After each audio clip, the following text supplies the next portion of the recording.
नमस्कार। एक आज ऐसी सच्ची घटना जिसे सुनकर आपके आँखों से आंसू आने लगेंगे और आपको इस वीडियो को पूरा देखना चाहिए और इस वीडियो को देखने के बाद बहुत कुछ समझना चाहिए। तो मैं आपको बता दूं, ये कहानी शुरू करने से पहले मैं आपको जानकारी दे दूं, मैं अजय कोहली और अजय कोहली की ये कहानी लगातार आप जो देख रहे हैं, जो आपको एक अच्छा नया संदेश देती है। तो बता देते हैं, गुड़गांव में एक पति और पत्नी थे जिनका नाम पत्नी का रागनी था, पति का नाम दीपक था। दोनों में शादी के बाद बहुत अच्छा उनका चल रहा था। चलने के बाद होता यह है कि उनका तलाक हो जाता है। दीपक दिल्ली से कानपुर जा रहा था। दीपक जैसे ही एंट्री करता है ट्रेन में, ट्रेन के जर्नल बोगी में वो सफ़र करता है, यानी कि जो डी क्लास है उसमें हो जाता है। जैसे ही वो एंट्री करता है तो उसके बाद वो देखता है कि एक खिड़की के पास एक महिला बैठी हुई है, बिल्कुल सिमटी हुई, और ये कहते हैं कि बिल्कुल सूखी हुई लड़की है, मतलब सूख गई है। अब सूख गई है इसलिए कहा क्योंकि दीपक जो हैं वो उसको जानते क्या हैं कि वो ही महिला है जिनका अब से 6 साल पहले तलाक हुआ था।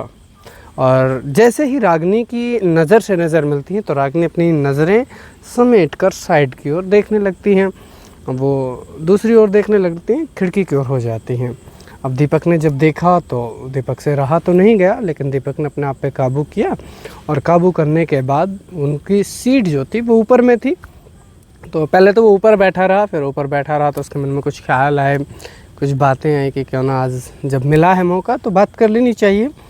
तो वो नीचे वाले जो सीट के यात्री थे उनसे बात करते हैं कि भाई साहब ऐसा ऐसा कुछ है, तो आप मेरी बात को मानिए, प्लीज़ आप ऐसा करिए, वहाँ चले जाइए। तो उधर से वो भाई साहब जो हैं वो मान जाते हैं। दोनों आसपास बैठ जाते हैं। अब बोलने की एक दूसरे से हिम्मत नहीं हो रही है क्योंकि अब से 6 साल पहले उनका तलाक हो चुका है। बहुत अच्छा खासा जीवन चल रहा था उसके बाद, क्योंकि दीपक जो है उनसे तलाक हुआ, उसके कारण भी मैं आपको बताऊंगा। तो वो रागनी से कहता है कि कैसे हैं आप। तो रागनी कहती है, पहले तो थोड़ी देर शांत रहती है, फिर बोलते हैं कि हाँ मैं ठीक हूँ। तो दीपक कहने लगा कि और बताइए कहाँ जा रही हैं आप। तो रागनी बताती हैं कि उनकी माँ से मिलने का उनका मन है। उनका भाई कानपुर में अभी जॉब करता है और माँ वहीं रहती है। तो दीपक इस तरह से, दीपक से भी सामने से यही सवाल कि कैसे हैं आप, अभी क्या कर रहे हैं। तो दीपक ने कहा कि मैं ठीक हूँ और अपना एक छोटा सा बिज़नेस, जब पहले जो नहीं किया करता था अभी कर रहा हूँ, एक फ़ोन की शॉप चला रहा हूँ। तो उसके बाद दोनों बैठे रहते हैं फिर आराम से, क्योंकि एक दूसरे से आगे बात करें भी तो क्या करें, ना उधर से बात शुरू होने के तैयार थी ना उधर से बात शुरू होने को तैयार थी। दोनों एक तलाक होने के बाद, अब तलाकशुदा पति है, उससे वो क्या ही कह सकती हैं। उधर वो भी बीवी जो है वो भी तलाकशुदा है। पत्नी जो है उन्होंने तलाक लिया था। तलाक इसलिए लिया था कि दीपक जो है वो दारू पीते थे, शराब पीते थे और कुछ कमाते धमाते नहीं थे। तो दीपक बताते हैं, रागनी अब वैसे मैंने ना शराब छोड़ दी है। शराब छोड़ने के बाद ना मैं लोगों को परेशान करता हूँ ना कुछ करता हूँ। अब मैं ठीक ठाक रहने लगा हूँ और मैं अपने दुकान है वो चलाता हूँ। तो वो रागनी से पूछते हैं कि रागनी आप क्या करती हैं। तो रागनी बताती हैं कि मैंने एक स्कूल ज्वाइन कर रखा है, जैसे मेरे 10-12 हज़ार रुपये मुझे मिल रहे हैं, जैसे मैं अपना पालन पोषण कर रही हूँ। तो उसके साथ वो पूछते हैं कि आपने शादी कर ली। तो रागनी कहती हैं गर्दन झुकाते हुए कि नहीं, गर्दन से मना करती हैं, उनका इशारा होता है कि नहीं। उधर वो भी दीपक से पूछती हैं कि आपने शादी की, फिर आपने कर ली, आपके तो बीवी ठीक होंगी, बच्चे कैसे हैं। तो कहता है कि ऐसा कुछ भी नहीं है, मैंने भी शादी नहीं की है, दोनों की ओर से कोई शादी नहीं हुई थी। तो दीपक कहते हैं कि अब तो आप बहुत ज़्यादा थक गई हैं, बिल्कुल इतना सूख गई हैं, देह आपका ख़त्म हो गया है, बिल्कुल कुछ नहीं बचा है। तो रागनी कहती हैं कि बस ऐसे ही अब अकेली हैं, जीवन यापन ऐसे ही कर रहे हैं। तो दीपक कहता है कि अभी और बताइए। तो वो बताते हैं कि माँ की तबीयत ठीक नहीं थी, तो मन किया कि माँ से भी मिलते आते हैं, तो एक रात के लिए चले जाते हैं। तो फिर वो कहती हैं रागनी कि आप कहाँ जा रहे हैं, क्यों जा रहे हैं। तो वो कहते हैं कि मेरा भी दरअसल कानपुर में थोड़ा सा काम है, कोई किसी को मोबाइल सेल करना है, कोई रिश्तेदार है, तो कुछ ऐसा वहाँ पे मुझे काम है, तो मैं कल मुझे भी वापसी है, मैं आऊँगा। तो इस तरह से बातें चलती रही। फिर इतने में जो है दिल्ली से कानपुर आ जाते हैं। सफ़र लंबा था लेकिन कुछ बातें की गई, देखा गया। फिर उसी के बीच जो है कानपुर पहुंचने से पहले कुल्फ़ी वाला आता है। तो कुल्फ़ी वाला आता है तो वो कहता है, दीपक कुल्फ़ी वाले को बुलाता है, तो वो कहता है कि कुल्फ़ी खा लीजिए। तो रागनी की एक बात आती है, रागनी कहती है कि नहीं, मैं कुल्फ़ी नहीं खाऊँगी। अगर खाऊँगी तो मेरी एक शर्त होगी। तो वो शर्त पूछते हैं कि आपकी क्या शर्त है? तो शर्त बताती हैं कि पैसे हम देंगे तो मैं कुल्फ़ी खाऊँगी। तो दीपक भी अपने मन को समझा लेता है कि चलो कोई बात नहीं भाई, आप पैसा दे दो, कोई बात नहीं, मैं खा लूँगा। तो दोनों कुल्फ़ी खाते-खाते बहुत सारी बातें करते हैं जीवन के बारे में कि कैसे रहा। फिर रागिनी पूछती है कि माताजी कैसी हैं अभी? तो बताते हैं कि माँ तो गुज़र गई। माँ ने बहुत बारी कहा कि बहू को ले आइए। माता ने कहते-कहते आखिरी यही था, जिस दिन माँ मरी तो उस दिन, जिस दिन उसकी मृत्यु हुई, तब भी माँ यही कह रही थी कि बहू को क्यों नहीं ला रहे। अब मैं माँ को कैसे बताऊँ कि हमारा तलाक हो गया। माँ को लग रहा था कि हम लोग झगड़ा किए हुए हैं। तो उदास हो जाती है, माँ के बारे में बोलती है कि मैं जब आई थी तो माँ तो बहुत ठीक थी, माँ को मैं अच्छा खासा छोड़ के आई थी। तो दीपक कहने लगा रागिनी से कि रागिनी वो बात नहीं रही, माँ को दुख सताने लगा, अकेली हो गई, काम करती रही और फिर कुछ टेंशन थी कि क्यों नहीं आ रही। फिर उस टाइम मैं भी दारू पीता था। जब आपने छोड़ दिया तो मुझे बहुत सारी चीज़ें रियलाइज़ हुई, माँ का चला जाना, आपका चला जाना, मैं अकेला हो गया। फिर मैंने सोचा कि इस जीवन को कैसे काटा जाए। मैं एक बारी तो सोच रहा था कि दारू से बर्बाद कर लूँ अपने आप को, लेकिन फिर मैंने अपने दिल को समझाया और फिर मैं अपने छोटा मोटा काम जो है वो करने लगा हूँ। तो रागिनी ये सुनकर वैसे तो उनको मन को शांति मिलेगी, चलो अब कुछ करने तो लगे हैं। लेकिन फिर इतने में जैसे कानपुर वो लोग पहुंच जाते हैं इस बात के साथ ही, तो वो कहती हैं कि मैं अपने भाई से मिलने जाऊंगी और ठीक है हम लोग चलते हैं।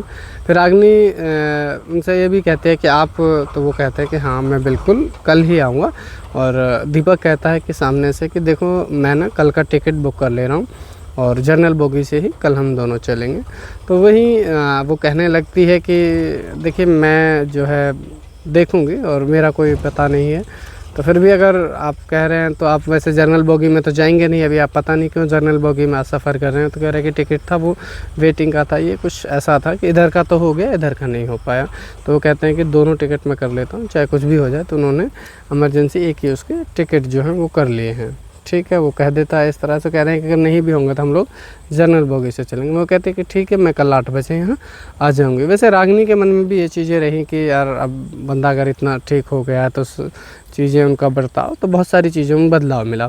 अगले दिन बीत जाता है। दिन बीत जाने के बाद फिर अगले वो दोनों उसे स्टेशन पे आते हैं, कानपुर स्टेशन पे बैठते हैं। टिकट दोनों का हो चुका था, वो जनरल से ही जाना था क्योंकि उसका वेटिंग था, वो नहीं हो पाया। उसके बाद रागिनी आती है, वो दीपक के पास बैठ जाती है। दीपक से कहती है कि और बताइए कुछ घर परिवार के बारे में, रिश्तेदारों के बारे में।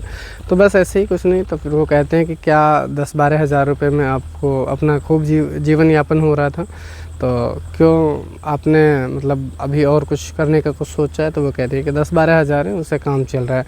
फिर दीपक उसी के साथ ये भी कह रहा है कि अब आज अगर आप 12 हज़ार कमा रही हैं तो इससे ज़्यादा भी कमा सकती थी।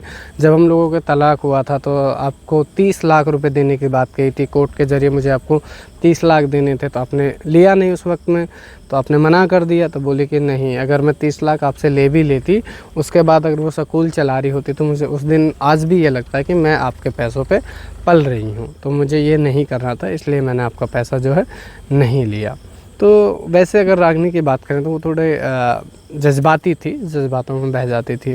तो जज्बाती होने के साथ दीपक से ये बात कही। फिर उसके बाद दीपक कहता है और बताइए, तो फिर वो सारी बातें की, कहती हैं कि माँ से मिल के आई हूँ। तो पूछने लगा दीपक की माँ की तबीयत कैसी है? तो बताते हैं कि वैसे तबीयत तो अब ठीक ठाक ही है, वैसे अब उम्र है तो कुछ ऐसा नॉर्मल होता रहता है, मेरा मन कर रहा था मैं मिल के आ गई।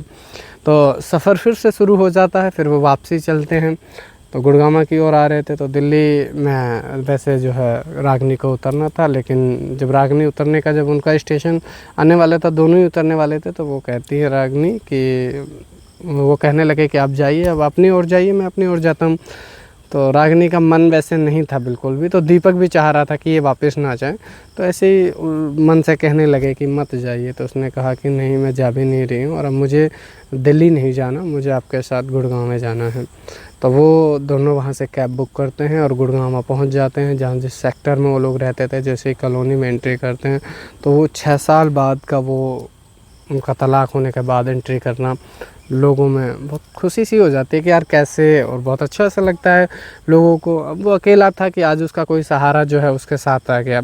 तो ये कहानी जो है वो सुनाकर आपको परेशान करना नहीं था, मेरा मकसद सिर्फ़ और सिर्फ आपको संदेश देना था कि हमेशा प्यार से रहिए, अपने प्यार के साथ, अपने धर्मपत्नी के साथ, अपने पति के साथ। रिश्ते हैं, रिश्तों में ऊंच नीच होती रहती हैं, लड़ाई झगड़े होते रहते हैं, लेकिन एक दूसरे को छोड़ने का जो है विकल्प आप लोग चुनते हैं उसको ना चुनें।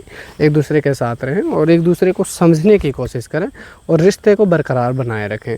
रिश्ता वो धागा है और वो डोर है, अगर आप उसे खींचोगे तो वो टूट जाएगी। तो आप उसे खींचने का नहीं, दोनों आगे बढ़ के उसको मिलाने का काम करें। तो बना रहें हमारे साथ। धन्यवाद।